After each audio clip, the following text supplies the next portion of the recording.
ce webinaire qui a pour but de vous présenter la formation que nous allons donner chez Bénévolavo, une formation sur la méthodologie de projet dont l'objectif principal est de vous aider à développer de bons réflexes en termes de gestion de projet. Mais avant de commencer, j'aimerais juste vous dire, si vous voulez avoir votre interface en français, vous pouvez changer la langue par le petit drapeau qui se trouve en haut sur votre droite, cliquez dessus et ensuite, dans le menu déroulant, vous choisissez le français. Maintenant, rentrons dans le vif du sujet et je vais vous poser une première question. Est-ce que pour vous, publier le rapport d'activité 2014, est-ce que c'est un projet ou c'est une activité? En réalité, si on parle d'activités, des activités bien répétitives, c'est caractéristique des activités, on peut citer par exemple le bulletin de paye qu'on doit faire tous les 25 du mois, parce que chaque 25 du mois, on va faire exactement la même chose, on va avoir le même genre de résultats. Quand on pense à des projets, tout de suite, on pense à des gros événements. Et effectivement, Paléo, le festival Paléo, qui a lieu toutes les années, on peut considérer que c'est un très gros projet. Parce que 90 000 personnes qui viennent assister, il faut le préparer longtemps à l'avance, il faut l'exécuter pendant une semaine, terminer par un grand feu d'artifice, et il faut encore ensuite faire tout un travail après le festival. Donc là, c'est vraiment sans aucun doute un gros projet. Mais revenons à notre rapport d'activité.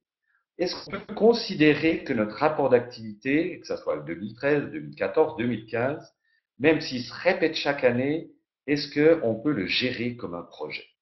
Et pourquoi est-ce qu'on gérerait comme un projet? Comment est-ce qu'on peut parvenir à quelque chose qui n'a aucun problème, qui se passe très bien, sans aucune surprise, en utilisant des méthodes de gestion de projet? Donc, dans le cours, on va voir justement ces bons réflexes. Dans cet atelier, on va échanger pas mal d'informations entre les uns et les autres.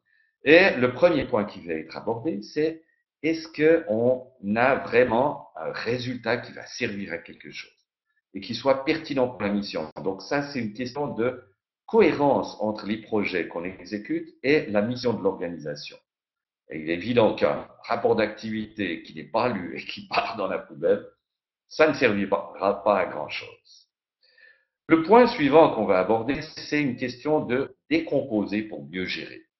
Ça, on le connaît depuis très longtemps. Si on veut mieux gérer quelque chose, on le décompose en petits morceaux.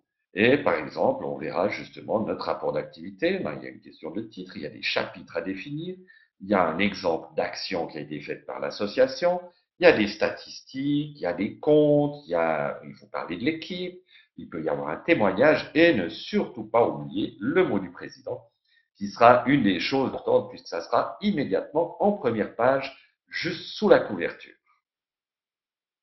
Et il ne faut pas oublier qu'il faut respecter un timing. Il y a des choses qu'on peut faire seulement si on les a prévues dans une bonne plage de temps. Imaginez par exemple que vous avez une activité, c'est écrire le mot du président. Et votre président, malheureusement, quand vous avez prévu de faire ça, il est en vacances, dans une île paradisiaque, sans connexion Internet, il ne peut pas vous écrire le mot et vous êtes pressé pour sortir ce rapport d'activité. Et il ne faut pas oublier non plus la question des ressources. Si vous n'avez pas de ressources financières pour imprimer les 500 exemplaires qu'il vous faut pour les distribuer, vous aurez aussi quelques petits soucis. Quand on parle de gestion de projet, on parle aussi d'équipe.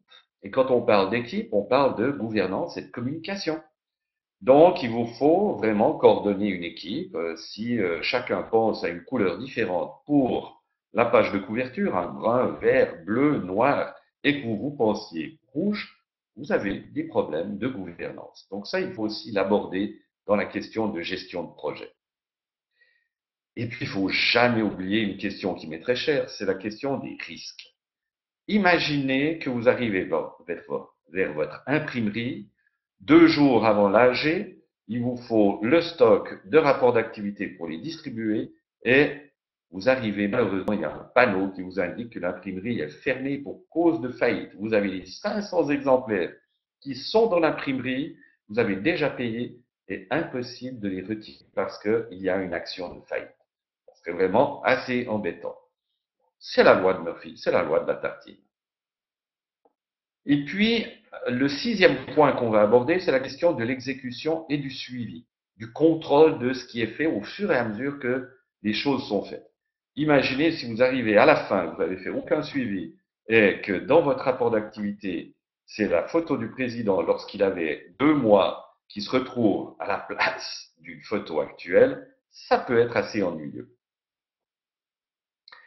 Le dernier point qu'on va voir, c'est comment est-ce qu'on peut mesurer l'impact. Est-ce qu'on a atteint l'impact qu'on s'était fixé? Est-ce qu'on est arrivé à vraiment provoquer quelque chose qui est positif?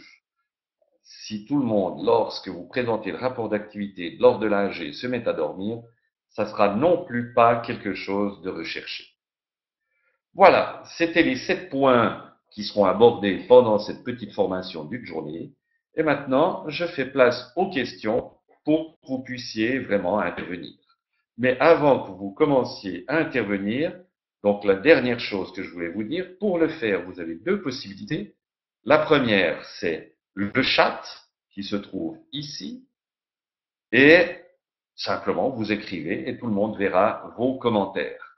Ou alors l'autre possibilité, c'est ici, vous avez dans la liste des participants un petit smiley, vous cliquez sur le smiley et vous pouvez ensuite lever la main, ce qui vous permettra de m'informer que vous voulez parler et je pourrai ainsi vous passer la parole. Voilà, à vous les questions.